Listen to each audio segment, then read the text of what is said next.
Hey, welcome back. I have another video for you, and this one here is a continuation of my Warhammer Fantasy series and getting started with it.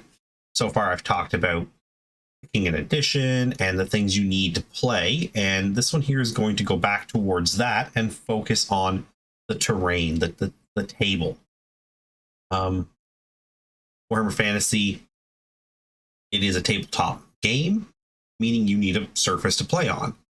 And while you can just, throw your armies down on a table, without terrain, you're basically really only getting a small fraction of what the game can be. Sure, you're going to have units and you're going to have all the rules, but without terrain, you're just pushing them straight forward. There's no maneuvering, there's no surprises, there's no really any tactics to it. You're just walking forward, and whoever placed the most powerful unit opposite the enemy's army, towards their weakest units, basically, is going to win, because you're not going to have to worry about flanking and stuff for the most part. So let's get right into this. Where to start? First off, I think you need to decide on a theme. Your table can basically look however you want it to look, but you really shouldn't just have whatever on the board. Now, sometimes that's hard because you want to have elevated positions like hills, and you want to have types of terrain that block movement or slow it down. Block line of sight. That's often going to be your forests in fantasy, and walls, things like that, buildings. But they don't always fit together. If you're trying to make like a town, having an elevated position is harder because a town probably doesn't have a bunch of hills in the middle of it. So you have to get creative there. But of course, you can always have a park or something. Then you decide on your budget. Basically, I'm going to go through a few different tiers of material and design options, and what you can buy or make. And I try to, tell you how expensive they are, but basically you are spending on a table. It will cost money. And if you want to limit your cost, especially if you're going to build multiple armies to share and try to bring people into the game, if to get them to buy their own stuff, you might need to have two armies at least to demo with. Table can then be an expense you can't really justify putting a lot into, so I cover the cheapest options right away. And always check your books. The Warhammer books are full of inspiration from pictures and stories and just artwork. And you can always basically go to those to find lots of stuff, whether it's generic or army specific. And don't worry about what edition you are using. So if you collect the books, or just, say, I want to collect Skaven, and you buy 5th edition Skaven, 6th edition Skaven, 7th edition Skaven, you buy those 3 books. You can go through all 3, and honestly, it's going to be interchangeable. It doesn't matter because it's Warhammer Fantasy, and, it's all kind of set in a fantasy medieval world. Who cares, which edition it is in most cases? You can go back, as far as even, the very first edition of Warhammer Fantasy, and you'll see the stuff that they show off, anything in the images or the art, and it's still just a medieval fantasy world. So don't get too hung up on the edition. In many cases, that's just going to be down to what GW was offering themselves, because that's what they focused on showing in most cases. So first off, homemade. Myself and most of us who are older players, this is where we started. You could buy a book like the one that's shown here, or you could look at articles on the internet, go watch videos on YouTube, or you can just get some stuff and use your imagination. Basically, your skill, your budget, and imagination are really the limiting factors here. There's a lot of great inspiration out there. And the best part of this is that as you make Warhammer terrain, or just any terrain for a game, it's going to get better over time. Your first pieces probably aren't going to look very good. It's really common to, basically just cut out some cardboard, from cereal boxes or anything, and paint it a color, and throw some flock on it and say, oh, well, that's like, forest. Here's a couple of little like railroad trees or something. And I mean, that's a good place to start. It's a forest. It might not be the nicest thing anybody has ever made, but you have to start somewhere with your skills. And over time, you'll learn new skills and ways to make it look better. And it's going to improve as long as you keep making stuff. It's like anything. When you paint miniatures, your first miniatures are unlikely to be your best miniatures. But after a year, 5 years, a decade, and so on, your painting's going to improve, and so will your wargaming terrain building talent. So just keep at it. And what's also cool is that you can just basically make all you want and never have to worry about variety. It's never going to get boring, because if you get sick of your terrain, just make more. You don't have to, stick with something because you spent $100 on it, or because, you bought a 3D printer and you spent 3 weeks printing out everything you ever wanted. And, you've now invested hundreds of dollars in the machine and the materials, and then painted it on top of that. So going back and starting over is going to be weeks more. You could do a whole board of terrain in a weekend if you have, the patience and the practice. It's also, again, the cheapest way to do this. Basically, you pick a theme, you get the materials needed for the basic design. So, like, if you want to make a village, you're going to use probably cardboard or cardstock. You want to make trees, you're going to either use wire that you wrap up to make the frame of the tree, and then there's steps after that you'll learn if you do that route, or you can just buy them. But basically, once you get down to it, if you paint it into summer or winter or whatever, it's all going to match. So that's really, again, a great thing about this. Now, the problem with building your own terrain is that it will be the quickest to get damaged and destroyed if you're not careful with it. And even if you're careful with it, you do need to take your terrain out and fix it from time to time. If you're using foam or flock, it will get beat up. It will get scratched and dug out. It's going to get dents in it. Eventually, you are going to want to fix that. So probably this is the only downside to homemade terrain. If you're not careful with it, whether during playtime or storage, you are going to break it. It's going to get beat up. It's not going to look very nice, and you'll spend a lot of time learning to repair it.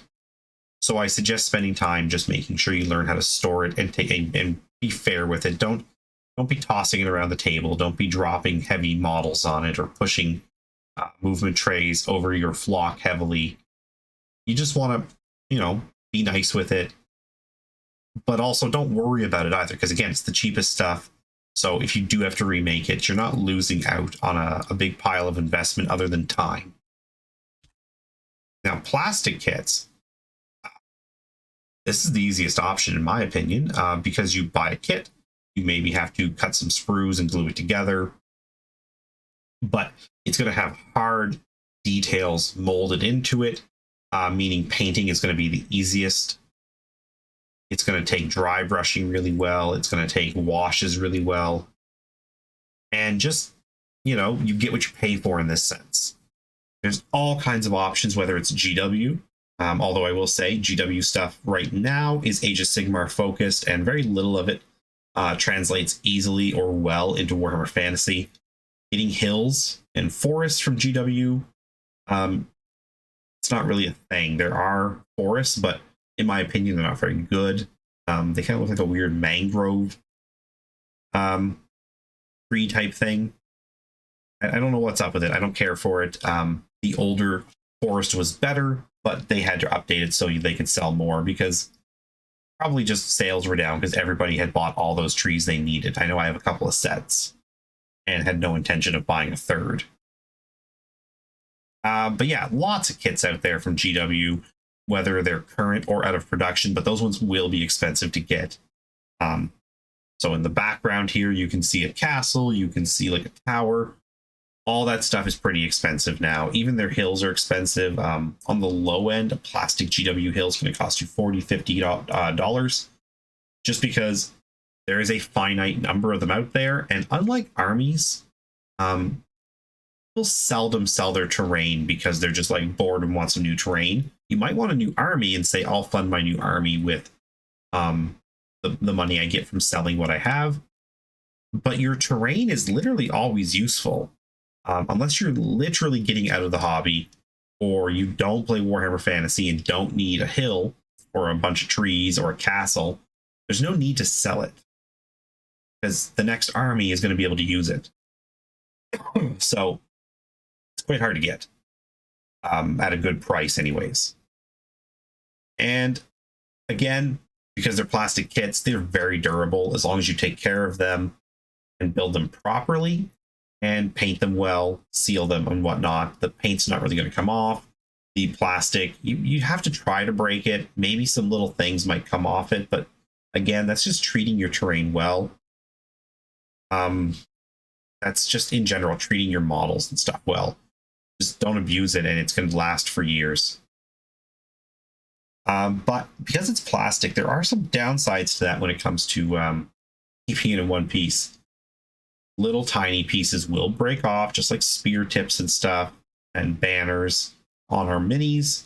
The little tiny spiky bits and the little banner poles and stuff, they snap really easy. So you do have to be careful with storage. And if you make a mistake when it comes to storage, and you leave it anywhere near a heat source, like you push the box into a closet, it's probably fine. But if you push the box into a room that has a heater in it and you really don't pay attention, that heater is going to, if not outright melt it, it's going to cause your stuff to warp. Doesn't matter which company you buy this from, plastic terrain is going to warp if it's near heat, and you basically can't fix that. You can get the basic shape back, but in all likelihood, it'll never look quite right again. It's going to have ripples and whatnot. I have a hill that my wife threw it into the back window of our car one time because she needed space on the back seat, and I had my terrain, or I had armies back there anyways. I had been using them, and I never ever leave my armies in a car. This one here, I just, for some reason, I didn't unpack it. I think she was just taking the car and going somewhere where I wasn't concerned about it being in the back seat, but she needed the space, through the hill onto the back window, and after just a few hours, it had warped and changed shape, and it deformed, and I've never been able to put it back right. It wasn't the best hill anyways, but it's still a pain in the butt, and it's a loss that I can't replace without spending $50-$60. So, fair warning. MDF, and like the other, like the laser cut stuff. These things here are basically wood. It's not really, but it's it's what it's going to feel like. It's just basically thin sheets of this stuff, maybe a few millimeters thick. Lasers cut it into the shape they want you to, build, and then you build it. It's a kit. And it's somewhere between plastic and like cardboard stuff. It's pretty durable, but it does break still quite easily because, again, it's just like a wooden cardboardy material. I'm not sure really what MDF is, but it's nice. It just doesn't have details as fine and defined as plastic does. So that's one thing to keep in mind. When you're painting something like these shingles, it's not the same as the hard plastic shingles on a GW chapel. So yeah, they're popular. And there's loads of options out there. And yeah, like there's a lot of benefits to them. Like, for example, pre-painted. A lot of companies do offer pre-painted options. They will cost more. At that point there, you're pushing back into plastic kit range, but you're saving time on painting. So definitely worth considering those as well. The only thing I have an issue with for them is that people make natural features for them, but I don't think they look good. The best options for these are always going to be using buildings and whatnot. Things that are man-made, they really only look good in that way, in my opinion, but maybe somebody might disagree and show off a really great natural option like hills and forests and stuff. And they're just going to be your best value when it comes to the value, the ease of putting them together, and how they look. These guys here are kind of the go-to now for a lot of people. Then you can get 3D printed stuff, whether you buy it from somebody on like Etsy or whatever, although that's going to be expensive. They're charging you a service for printing as well as the piece. So I do suggest, if you're going this route, just buy your own. But you need to have space and time to learn a second hobby. And you do have to eat like a big upfront cost. For a good sized machine, you're talking a few $100s plus materials, and anything that you basically waste while learning is more cost. But once you get it figured out, it's really good. Plastic, again, durable. It's going to last forever if you take care of it. In fact, I think this stuff is even better than like plastic sprues, because it prints out in like a semi-hollow way. It's got like supports on the inside, and you can print out basically big chunky pieces, and they're much harder to break than the GW stuff, or whoever you've bought it from, that then glues together with little joints and stuff. So it's really durable. Once you get your machine bought and you figure it out, you're just buying material, whether it's resin or filament. It's relatively cheap because you can get a lot of pieces out of a roll of filament or a bottle of resin. And it's just something to keep in mind, that if you're going to spend $1,000, let's say, over time, you're going to spend $1,000 on terrain because you like to buy the pre-made stuff, whether it's a plastic kit or MDF or whatever. If you're going to spend the money, the 3D printing is going to save you money long term. A machine, let's say FDM, probably best option for most terrain. It's going to cost you a few $100s, let's say $400 up front for a good sized machine like this Ender. And then after that, you're just printing stuff. So let's say you print a couple of hills, you print some buildings, and each one costs you $5, $10 in materials, like on a worst case scenario. Well, that $5 hill is going to cost you, like I said, $50 off of eBay or wherever you get it. So really quickly, you're getting your cost back in that sense. So just something to keep in mind. And one really nice thing about it also is that once you do have it figured out, you don't have to actually build anything. You just find files online, whether you pay for them or find free ones on places like Thingiverse. You just put it through your slicing program. Again, you just got to know how to use it. And you put it into the machine. The machine does all the work. The machine just knows when it's done and stops. You come back, you take the piece off the tray, do any minor cleanup that's involved. It's more complicated if it's resin, but if it's FDM, you're just pulling some supports off, maybe giving it a quick sanding or brushing to make sure it's all, as smooth as possible. There are other things you can do to smooth out FDM, like sort of giving it a quick bath. Not a bath, but like putting it under something with some alcohol so that the fumes kind of like smooth it out. I never bothered with that because honestly, if your machine's dialed in properly, it's gonna look good. And yeah, then you just paint it like normal. So the only real problem with 3D printing is that the machine does require maintenance. You've got to grease rods. You have got to fix and change out the print heads. You've got to clean the resin vat. Some people don't want to do this. So if you're not in for that part of the hobby, don't do 3D printing. Just stick to either homemade or store-bought or whatever. Don't do this. You can't be lazy with a 3D printer.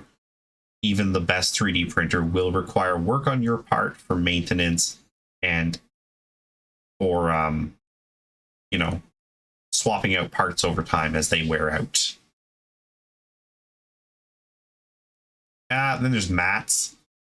You can basically just go and get just a colored piece of cloth, throw it down, white cloth, green cloth, brown cloth, whatever. As long as it matches your terrain, you're golden. It's going to cost you a couple of bucks at a fabric store.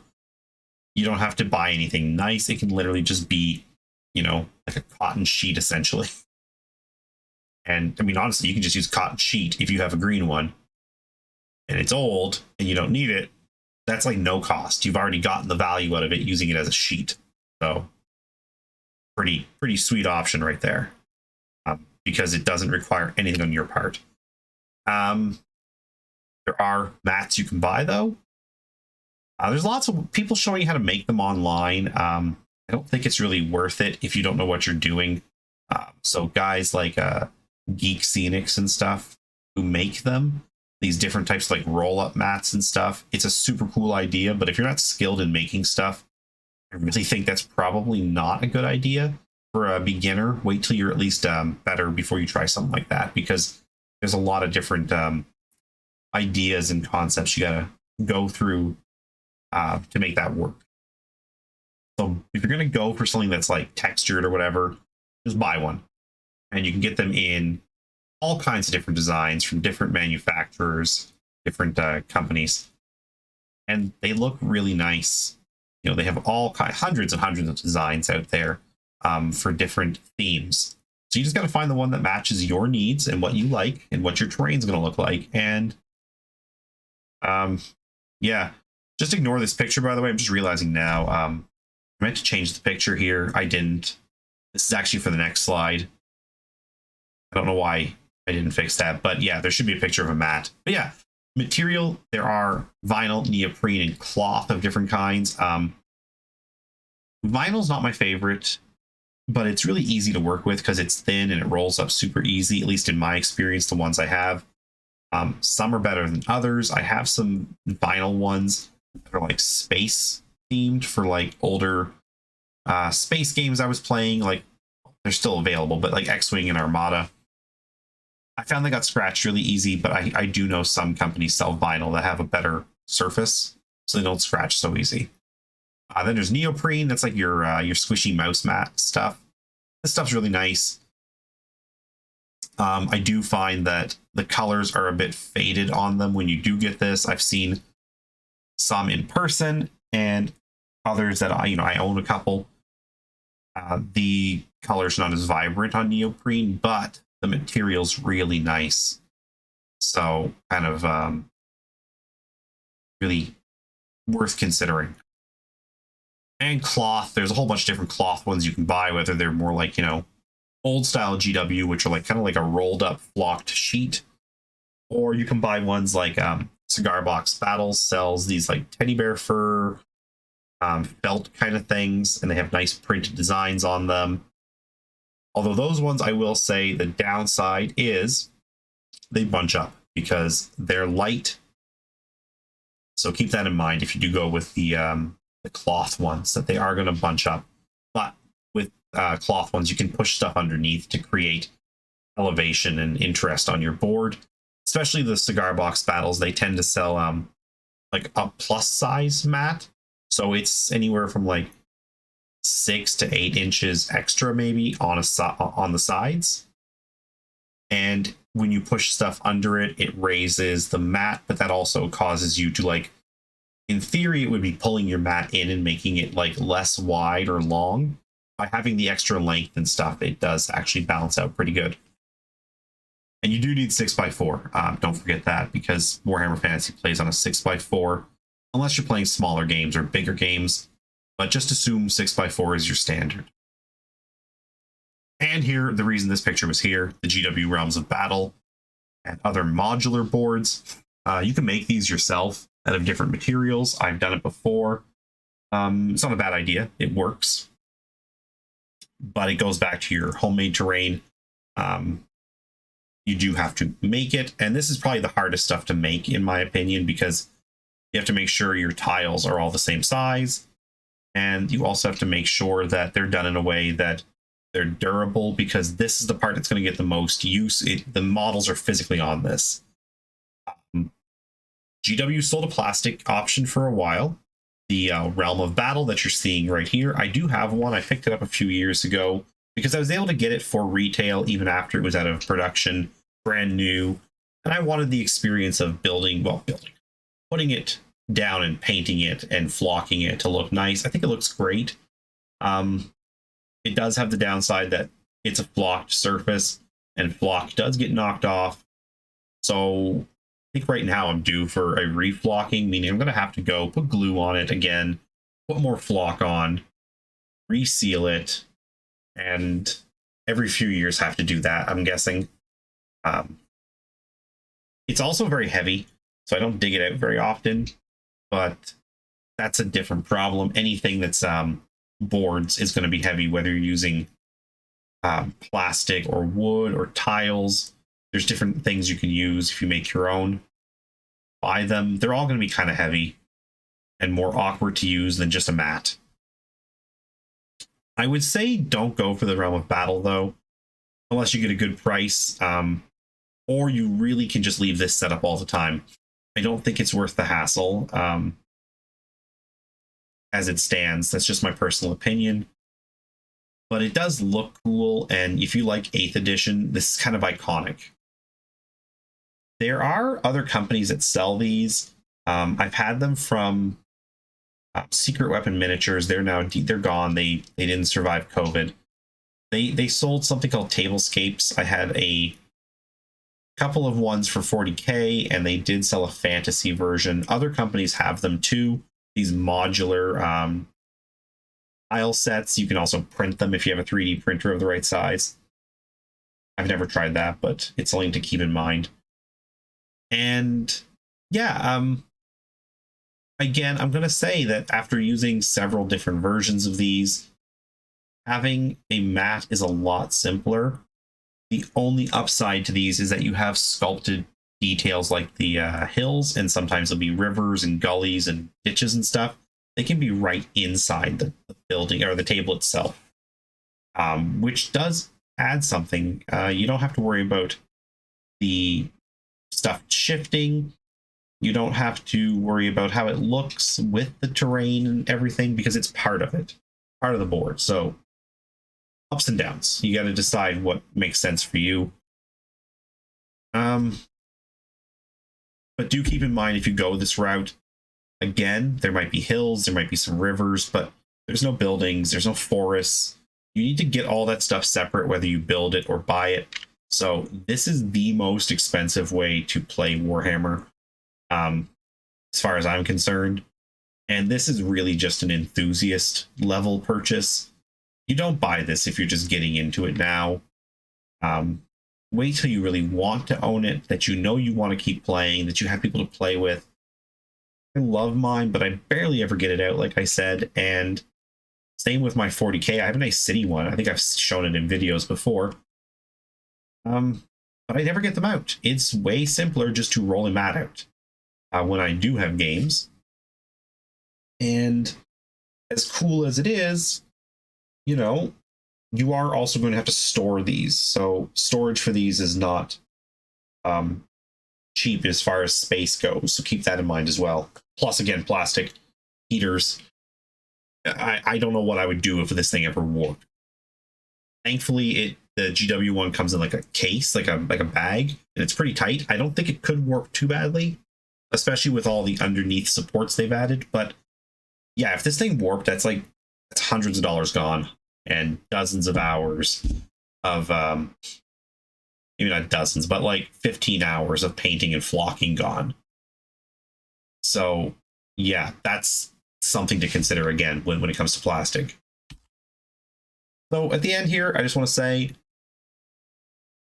this is the most important thing I think I need to point out, that some people just forget. You can have the most beautiful army in the room. Everything's golden demon standard. But if you're playing on a kitchen table and you've got some books and some colored circles and stuff on the table, and that's your terrain, that game is going to look cheap. It's going to look bad.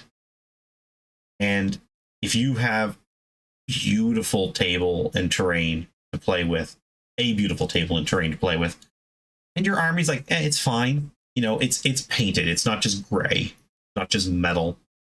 It's painted. You know, it's okay looking. You didn't put too much effort in, but you've tried. That game's going to look awesome. People walking by and seeing that or seeing pictures of it are going to go, wow, that's amazing, because you have a nice table. Part of the fun of playing these games is the world. I don't play Warhammer because I love spending money. I spend the money on Warhammer because I love the setting, I love the aesthetic, I love how it looks. And fighting on a really nice table just elevates it even more. It's why I've spent so much money and time buying and painting and building terrain, whether it's stuff I've built by hand or bought, built, and painted.